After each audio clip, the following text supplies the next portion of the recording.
Alkisah, pada zaman dahulu kala, ada seekor babi yang tengah melintas di sebuah hutan belantara.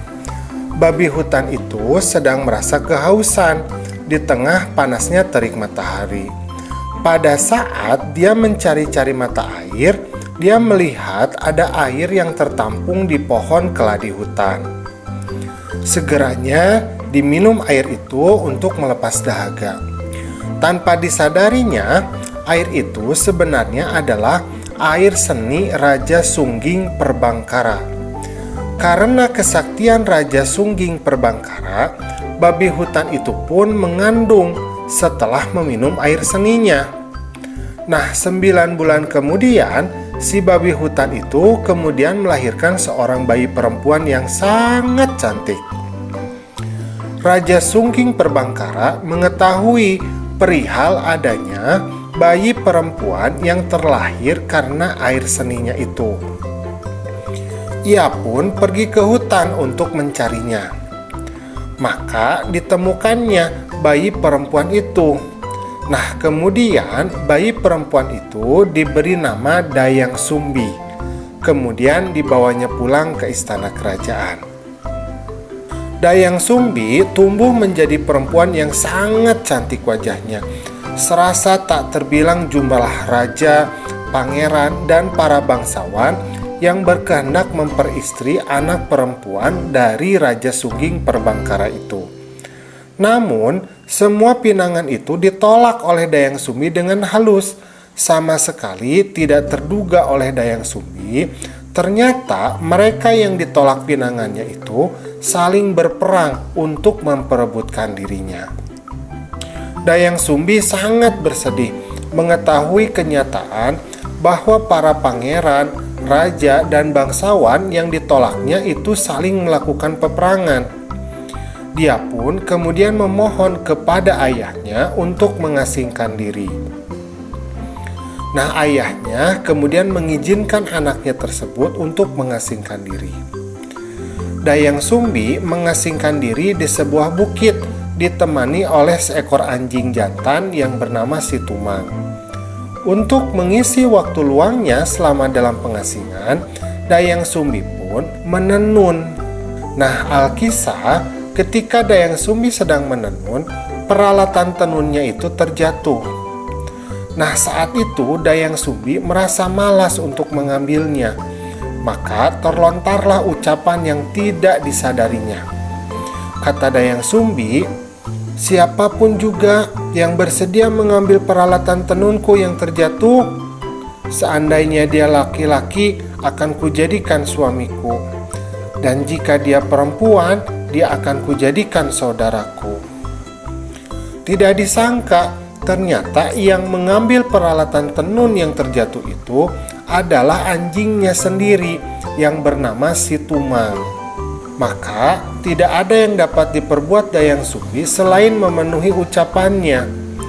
Dia pun kemudian menikah dengan Situmang, yang ternyata Situmang ini adalah sebenarnya titisan dewa. Situmang adalah dewa yang dikutuk menjadi hewan, kemudian dibuang ke bumi. Beberapa bulan setelah menikah, Dayang Sumbi pun kemudian mengandung dan melahirkan seorang anak laki-laki. Dayang Sumbi kemudian memberi nama anak laki-laki tersebut, yaitu Sangkuriang. Waktu pun terus berlalu. Beberapa tahun kemudian terlewati. Sangkuriang telah tumbuh menjadi seorang pemuda yang tampan wajahnya, gagah tubuhnya kuat dan kekar, sakti mandraguna. Nah, sejak kecil Sangkuriang ini sangat suka berburu. Setiap kali melakukan perburuan di hutan, Sangkuriang senantiasa ditemani oleh Situmang. Nah, Sangkuriang tidak menyadari bahwa sebenarnya Situmang itu adalah ayahnya. Pada suatu hari, Sangkuriang dengan ditemani Situmang kembali melakukan perburuan di hutan. Sangkuriang berniat mencari seekor kijang karena ibunya menginginkan hati kijang. Nah, setelah beberapa saat berada di dalam hutan, Sang Kuryang ini melihat seekor kijang yang tengah merumput di balik semak belukar. Maka Sang Kuryang pun kemudian memerintahkan si Tumang untuk mengejar kijang itu. Tetapi sangat aneh, si Tumang yang biasanya penurut ketika itu tidak mau menuruti perintah tuannya. Maka marahlah Sang Kuryang, kemudian dia berkata, "Wahai Tumang, jika engkau tidak menuruti perintahku, niscaya aku akan membunuhmu." Nah, ternyata ancaman Sang Kuryang itu tidak dipedulikan oleh si Tumang. Karena jengkel dan marah, maka Sang Kuryang pun kemudian membunuh si Tumang. Hati anjing itu kemudian diambilnya dan dibawa pulang ke rumahnya, kemudian diberikan kepada ibunya dan diakui bahwa itu adalah hati dari seekor kijang. Nah, tidak disadari oleh Dayang Sumbi bahwa hati yang sebenarnya diberikan oleh anaknya itu sebenarnya adalah hati dari suaminya sendiri. Maka dia pun memasak kemudian memakan hati itu. Maka ketika Dayang Sumbi mencari-cari si Tumang dan tidak ditemukan, maka bertanya Dayang Sumbi kepada Sang Kuryang, "Wahai Sang Kuryang, di mana si Tumang?"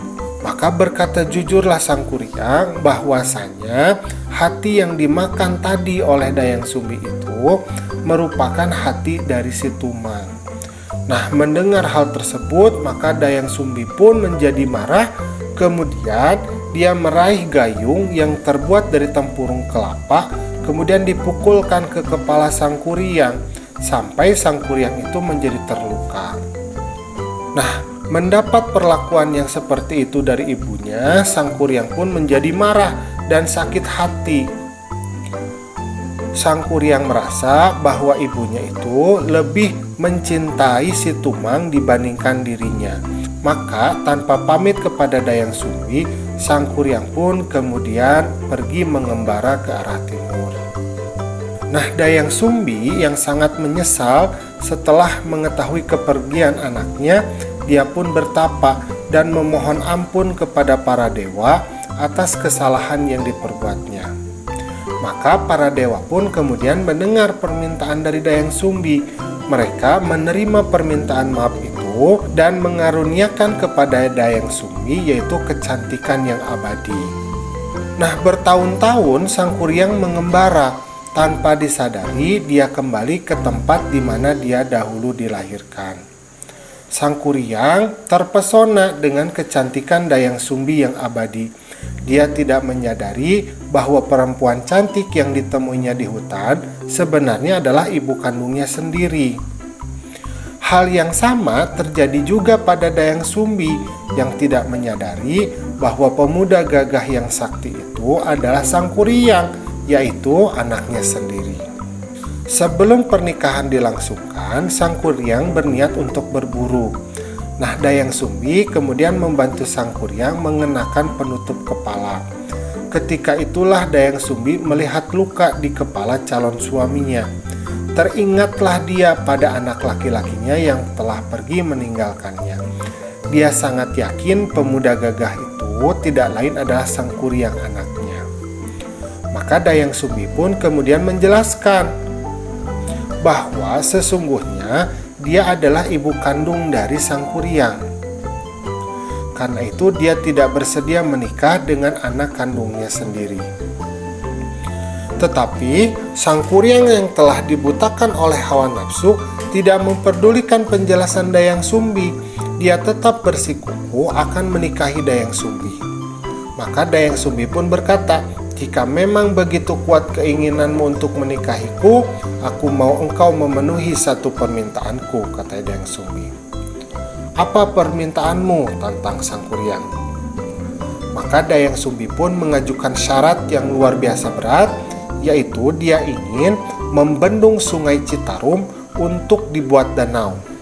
Dan di dalam danau itu dia harus membuat perahu untuk mereka berbulan madu.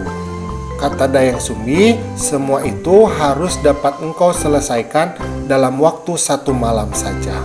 Maka tanpa ragu, Sang Kuryang pun kemudian menyanggupi permintaan dari Dayang Sumbi. "Baik, aku akan memenuhi permintaanmu." Perahu yang diminta Dayang Sumbi akhirnya selesai dibuat oleh Sang Kuryang. Kemudian dia pun membendung aliran Sungai Citarum dengan dibantu oleh para makhluk halus untuk mewujudkan permintaan Dayang Sumbi. Melihat apa yang dilakukan oleh Sang Kuryang, maka timbul kecemasan dalam hati Dayang Sumbi ketika dilihatnya bahwa pekerjaan dari Sang Kuryang itu sebentar lagi akan selesai. Maka dia merencanakan agar pekerjaan Sang Kuryang itu jangan sampai terwujud.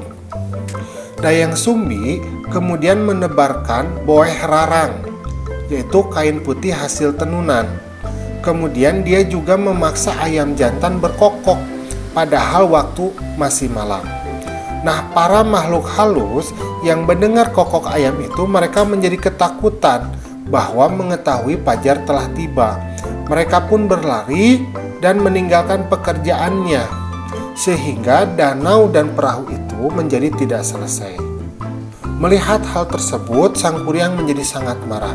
Dia merasa Dayang Sumbi telah berlaku curang kepadanya. Dia sangat yakin bahwa Fajar sebenarnya belum tiba. Maka dengan kemarahan yang tinggi, Sang Kuryang pun kemudian menjebol bendungan di Sanghyang Tikoro, sumbat aliran Citarum, lantas kemudian dilemparkannya ke arah timur yang kemudian menjelma menjadi Gunung Manglayang. Air yang semula memenuhi danau itu pun menjadi surut. Karena kemarahannya belum reda, Sang Kuryang kemudian menendang perahu besar yang telah dibuatnya hingga terlempar jauh dan jatuh tertelungkup. Maka menjelmalah perahu besar itu menjadi sebuah gunung yang kemudian disebut sebagai Gunung Tangkuban Perahu. Tetapi kemarahan Sang Kuryang ternyata masih belum reda. Dia mengetahui bahwa sesungguhnya semua hal tersebut adalah siasat dari Dayang Sumbi untuk menggagalkan pernikahan dengannya. Dengan kemarahan yang terus meluap, Dayang Sumbi pun dikejarnya. Nah, Dayang Sumbi yang ketakutan itu terus berlari untuk menghindari hingga akhirnya menghilang di sebuah bukit. Nah, bukit itu kemudian menjelma menjadi sebuah gunung yang namanya adalah Gunung Putri. Nah, sedangkan Sang Kuryang yang tidak berhasil menemukan Dayang Sumbi akhirnya menghilang ke alam gaib. Nah, ada pesan moral dari kisah Sang Kuryang ini bahwa kita harus selalu menghormati dan menuruti apa kata orang tua. Dan sayang kepada hewan peliharaan kita. Juga kita tidak boleh menuruti hawa nafsu sehingga mudah marah.